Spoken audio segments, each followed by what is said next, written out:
नमस्कार। सुनो कहानी श्रृंखला के अंतर्गत प्रस्तुत है कहानी गुलेलबाज लड़का, जिसके लेखक हैं भीष्म साहनी जी। छठी कक्षा में पढ़ते समय मेरे तरह तरह के सहपाठी थे। एक हरबंस नाम का लड़का था, जिसके सब काम अनूठे हुआ करते थे। उसे जब सवाल समझ में नहीं आता था तो स्याही की दवात उठाकर पी जाता। उसे किसी ने कह रखा था कि काली स्याही पीने से अक्ल तेज हो जाती है। मास्टर जी गुस्सा होकर उस पर हाथ उठाते तो बेहद ऊंची आवाज में चिल्लाने लगता, मार डाला, मास्टर जी ने मार डाला। वह इतनी जोर से चिल्लाता कि आसपास की जमातों के उस्ताद बाहर निकल आते कि क्या हुआ है। मास्टर जी ठिठक कर हाथ नीचा कर लेते। यदि वह उसे पीटने लगते तो हरबंस सीधा उनसे चिपट जाता और ऊंची ऊंची आवाज में कहने लगता, अब की माफ कर दो जी, आप बादशाह हो जी, आप अकबर महान हो जी, आप सम्राट हो जी, आप मेरे माई बाप हो जी, आप दादा हो जी, आप परदादा हो जी। क्लास में लड़के हंसने लगते और मास्टर जी झेप कर उसे पीटना छोड़ देते थे। ऐसा था हरबंस। हर आए दिन बाग में से मेंढक पकड़ लाता और कहता कि हाथ पर मेंढक की चर्बी लगा लें तो मास्टर जी के बेंत का कोई असर नहीं होता। हाथ को पता ही नहीं चलता कि बेंत पड़ा है। एक दूसरा सहपाठी था बोधराज। इससे हम सब डरते थे। जब वह चिकोटी काटता तो लगता जैसे सांप ने डस लिया हो। बड़ा जालिम लड़का था। गली की नाली पर जब बर्रे आकर बैठते तो नंगे हाथ से वह बर्रे पकड़कर उसका डंक निकाल लेता और फिर बर्रे की ताक में धागा बांधकर उसे पतंग की तरह उड़ाने की कोशिश करता। बाग में जाता तो फूल पर बैठी तितली को लपक कर पकड़ लेता और दूसरे क्षण उंगलियों के बीच मसल डालता। अगर मसलता नहीं तो फड़फड़ाती तितली में पिन खोसकर उसे अपनी कॉपी में टांक लेता। उसके बारे में कहा जाता था कि अगर बोधराज को बिच्छू काट ले तो स्वयं बिच्छू मर जाता है। बोधराज का खून इतना कड़वा है कि उसे कुछ भी महसूस नहीं होता। सारा वक्त उसके हाथ में गुलेल रहती और उसका निशाना अचूक था। पक्षियों के घोंसलों पर तो उसकी विशेष कृपा रहती थी। पेड़ के नीचे खड़े होकर वह ऐसा निशाना बांधता कि दूसरे क्षण पक्षियों की चों चों सुनाई देती और घोंसले में से उनके तिनके टूट टूट कर हवा में चितराने लगते। या वह झट से पेड़ पर चढ़ जाता और घोंसलों में से अंडे निकाल लाता। जब तक वह घोंसलों को तोड़ फोड़ नहीं डाले उसे चैन नहीं मिलता था। उसे कभी भी कोई ऐसा खेल नहीं सूझता था जिसमें किसी को कष्ट नहीं पहुंचाया गया हो। बोधराज की माँ भी उसे राक्षस कहा करती थी। बोधराज जेब में तरह तरह की चीजें रखे घूमता, कभी मैना का बच्चा या तरह तरह के अंडे या कांटेदार झाऊ चूहा। उससे सभी छात्र डरते थे। किसी के साथ झगड़ा हो जाता तो बोधराज सीधा उसकी छाती में टक्कर मारता या उसके हाथ काट खाता। स्कूल के बाद हम लोग तो अपने अपने घरों को चले जाते, मगर बोधराज न जाने कहां घूमता रहता। कभी कभी वह हमें तरह तरह के किस्से सुनाता। एक दिन कहने लगा, हमारे घर में एक गोह रहती है। जानते हो गोह क्या होती है? नहीं तो क्या होती है गोह? गोह सांप जैसा एक जानवर होता है, बालिश्त भर लंबा, मगर उसके पैर होते हैं, 8 पंजे होते हैं। सांप के पैर नहीं होते। हम सिहर उठे। हमारे घर में सीढ़ियों के नीचे गोह रहती है, वह बोला। जिस चीज को वह अपने पंजों से पकड़ ले वह उसे कभी भी नहीं छोड़ती, कुछ भी हो जाए नहीं छोड़ती। हम सिहर उठे। चोर अपने पास गोह रखते हैं। वे दीवार फांदने के लिए गोह का इस्तेमाल करते हैं। वे गोह की एक टांग में रस्सी बांध देते हैं, फिर जिस दीवार को फांदना हो रस्सी झुलाकर दीवार के ऊपर की ओर फेंकते हैं। दीवार के साथ लगते ही गोह अपने पंजों से दीवार को पकड़ लेती है। उसका पंजा इतना मजबूत होता है कि फिर रस्सी को 10 आदमी भी खींचे तो गोह दीवार को नहीं छोड़ती। चोर उसी रस्से के सहारे दीवार फांद जाते हैं। फिर दीवार को तुम्हारी गो छोड़ती कैसे है, मैंने पूछा। ऊपर पहुंचकर चोर उसे थोड़ा सा दूध पिलाते हैं। दूध पीते ही गोह के पंजे ढीले पड़ जाते हैं। इसी तरह के किस्से बोधराज हमें सुनाया करता। उन्हीं दिनों मेरे पिताजी की तरक्की हुई और हम लोग एक बड़े घर में जाकर रहने लगे।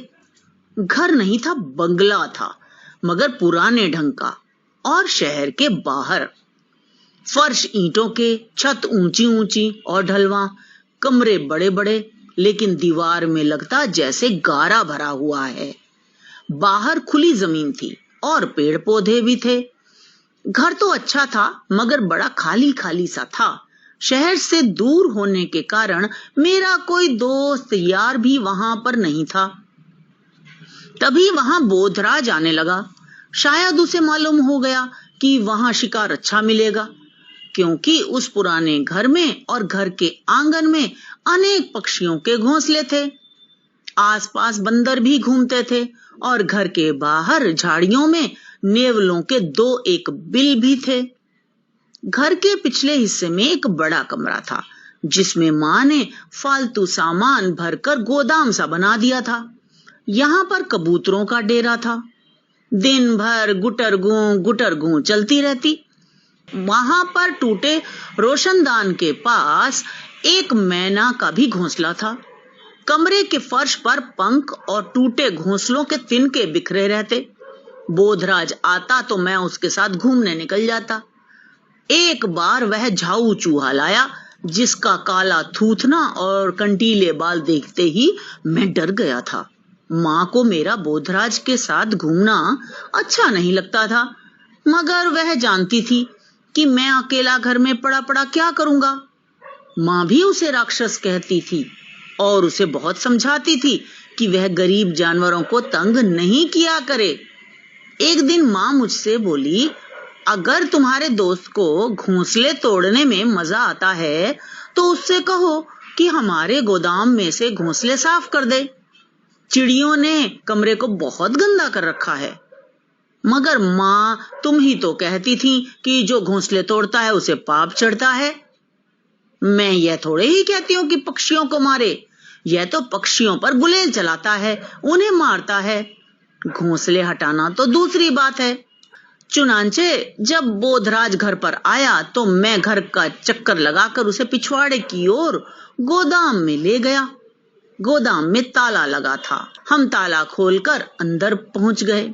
शाम हो रही थी और गोदाम के अंदर झुटपुटा सा छाया था।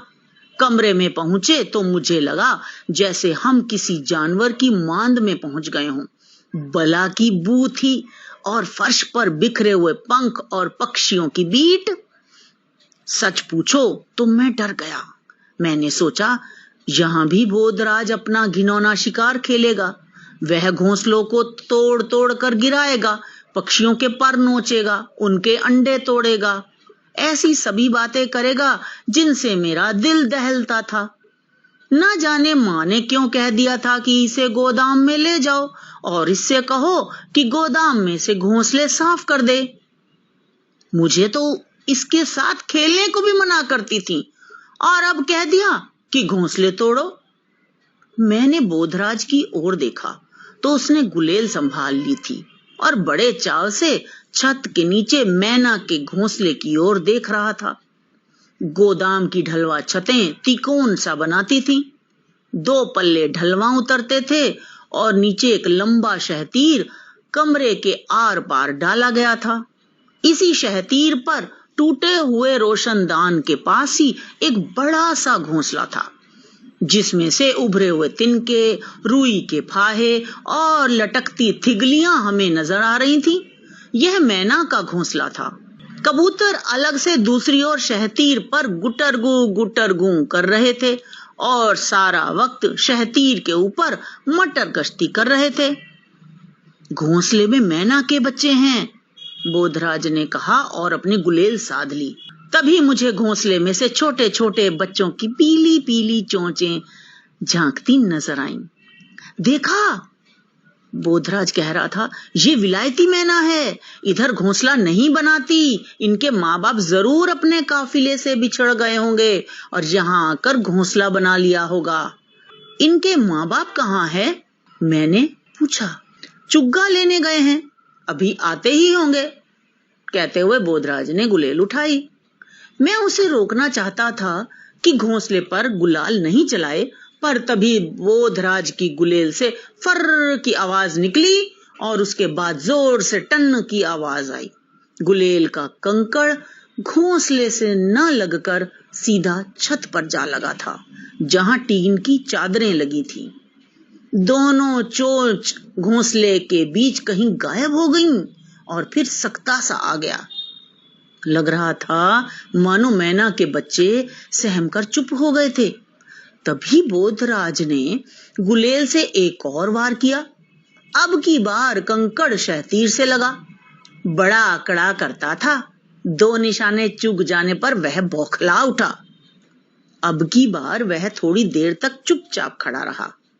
जिस वक्त मैना के बच्चों ने चोंच फिर से उठाई और घोंसले के बाहर झांक कर देखने लगे, उसी समय बोधराज ने तीसरा वार किया। अब की कंकड़ घोंसले के किनारे पर लगा।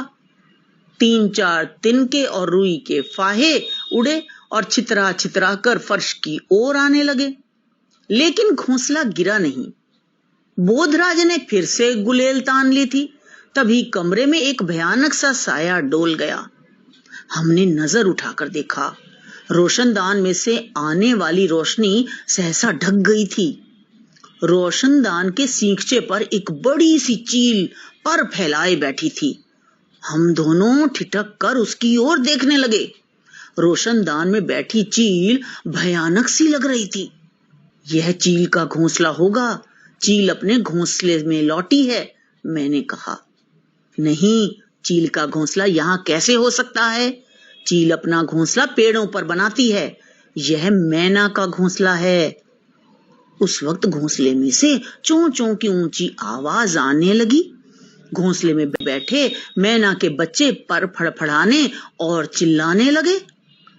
हम दोनों निश्चेष्ट से खड़े हो गए, ये देखने के लिए कि चील अब क्या करेगी। हम दोनों टकटकी बांधे चील की ओर देखे जा रहे थे। चील रोशनदान में से अंदर आ गई। उसने अपने पर समेट लिए थे और रोशनदान पर से उतरकर गोदाम के आर पार लगे शहतीर पर उतर आई थी। वह अपना छोटा सिर हिलाती, कभी दाएं और कभी बाएं देखने लगती। मैं चुप था, बोधराज भी चुप था। ना जाने वह क्या सोच रहा था। घोंसले में से बराबर चोंचों की आवाज आ रही थी, बल्कि पहले से कहीं ज्यादा बढ़ गई थी। मैना के बच्चे बुरी तरह से डर गए थे। यहाँ यह रोज आती होगी, बोधराज बोला। अब मेरी समझ में आया कि क्यों फर्श पर जगह जगह पंख और मांस के लोथड़े बिखरे पड़े रहते हैं। जरूर हर आए दिन चील घोंसले पर झपट्टा मारती रही होगी। मांस के टुकड़े और खून सने पर इसी की चोंच से गिरते होंगे। बोधराज अभी भी टकटकी बांधे चील की ओर देख रहा था। अब चील धीरे धीरे शहतीर पर चलती हुई घोंसले की ओर बढ़ने लगी थी और घोंसले में बैठे मैना के बच्चे फड़फड़ाने और चीखने लगे थे। जब से चील रोशनदान पे आकर बैठी थी, मैना के बच्चे चीखे जा रहे थे। बोधराज अब भी मूर्तिवत खड़ा चील की ओर ताके जा रहा था। मैं घबरा उठा। मैं बार बार कहता, क्या फर्क पड़ता है अगर चील मैना के बच्चों को मार डालती है या बोधराज अपनी गुलेल से उन्हें मार डालता है। अगर चील नहीं आती तो इस वक्त तक बोधराज ने मैना का घोंसला नोच भी डाला होता।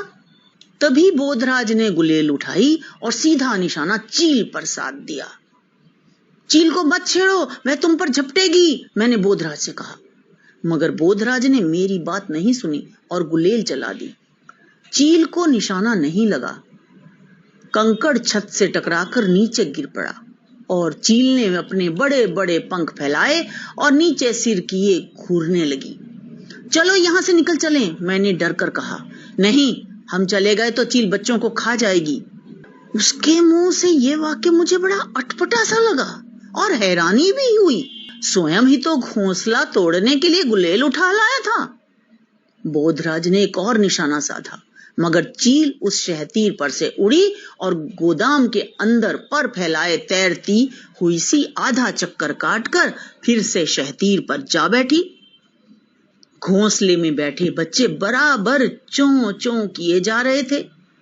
बोधराज ने झट से गुलेल मुझे थमा दी और जेब से 5-7 कंकड़ निकालकर मेरी हथेली पर रखे। तुम चील पर गुलेल चलाओ, चलाते जाओ, उसे बैठने नहीं देना, उसने कहा और स्वयं भागकर दीवार के साथ रखी मेज पर एक टूटी हुई कुर्सी चढ़ा दी और फिर उछलकर मेज पर चढ़ गया और वहां से कुर्सी पर जा खड़ा हुआ। फिर बोधराज ने दोनों हाथ ऊपर को उठाए, जैसे तैसे अपना संतुलन बनाए हुए उसने धीरे से दोनों हाथों से घोंसले को शहतीर पर से उठा लिया और धीरे धीरे कुर्सी पर से उतरकर मेज पर आ गया और घोंसले को थामे हुए ही छलांग लगा दी। चलो बाहर निकल चलो, उसने कहा और दरवाजे की ओर लपका। हम गोदाम में आ गए। गैराज में एक ही बड़ा दरवाजा था और दीवार में एक छोटा सा झरोखा। यहाँ भी गैराज के आर पार लकड़ी का एक शहतीर लगा था। यहाँ पर चील नहीं पहुंच सकती, बोधराज ने कहा और इधर उधर देखने लगा था। थोड़ी देर में घोंसले में बैठे मैना के बच्चे चुप हो गए। बोधराज बक्से पर चढ़कर मैना के घर घोंसले में झांकने लगा। मैंने सोचा अभी हाथ बढ़ाकर दोनों बच्चों को एक साथ उठा लेगा, जैसा वह अक्सर किया करता था। फिर भले ही उन्हें जेब में डालकर घूमता फिरे, मगर उसने ऐसा कुछ नहीं किया। वह देर तक घोंसले के अंदर झांकता रहा और फिर बोला, थोड़ा पानी लाओ, इन्हें प्यास लगी है, इनकी चोंच में बूंद बूंद पानी डालेंगे। मैं बाहर गया और एक कटोरी में थोड़ा सा पानी ले आया। दोनों नन्हे नन्हे बच्चे चोंच ऊपर उठाए हाँफ रहे थे। बोधराज ने उनकी चोंच में बूंद बूंद पानी डाला और बच्चों को छूने से मुझे मना कर दिया, ना ही स्वयं उन्हें छुआ। इन बच्चों के माँ बाप यहाँ कैसे पहुंचेंगे, मैंने पूछा। वे इस झरोखे से आ जाएंगे, वे अपने आप इन्हें ढूंढ निकालेंगे। हम देर तक गैराज में बैठे रहे। बोधराज देर तक मंसूबे बनाता रहा कि वह कैसे रोशनदान को बंद कर देगा ताकि चील कभी गोदाम के अंदर न आ सके। उस शाम वह चील की ही बातें करता रहा। दूसरे दिन जब बोधराज मेरे घर आया तो ना तो उसके हाथ में गुलेल थी और ना जेब में कंकड़, बल्कि जेब में बहुत सा चुग्गा भर लाया था और हम दोनों देर तक मैना के बच्चों को चुग्गा डालते और उनके करतब देखते रहते। मुझे आशा है आपको ये कहानी पसंद आई होगी। इसे लाइक करें, दोस्तों के साथ शेयर करें और अगर आपने ये चैनल सब्सक्राइब नहीं किया है तो तुरंत इसे सब्सक्राइब करें और अपने कमेंट्स जरूर दें, मुझे इंतजार रहेगा। आपसे निवेदन है कि खबरी ऐप को डाउनलोड करें तथा उस पर मेरे चैनल सुनो कहानी को सब्सक्राइब करें। जिस तरह से आपने हिंदी गुरुकुल चैनल पर अपना प्यार दिखाया है, मुझे सहयोग किया है, उसी तरह से आप अपना प्यार बरकरार रखिए तथा सुनो कहानी चैनल को भी ऊंचाइयों तक ले जाइए। मैं आपकी हृदय से आभारी हूँ। धन्यवाद।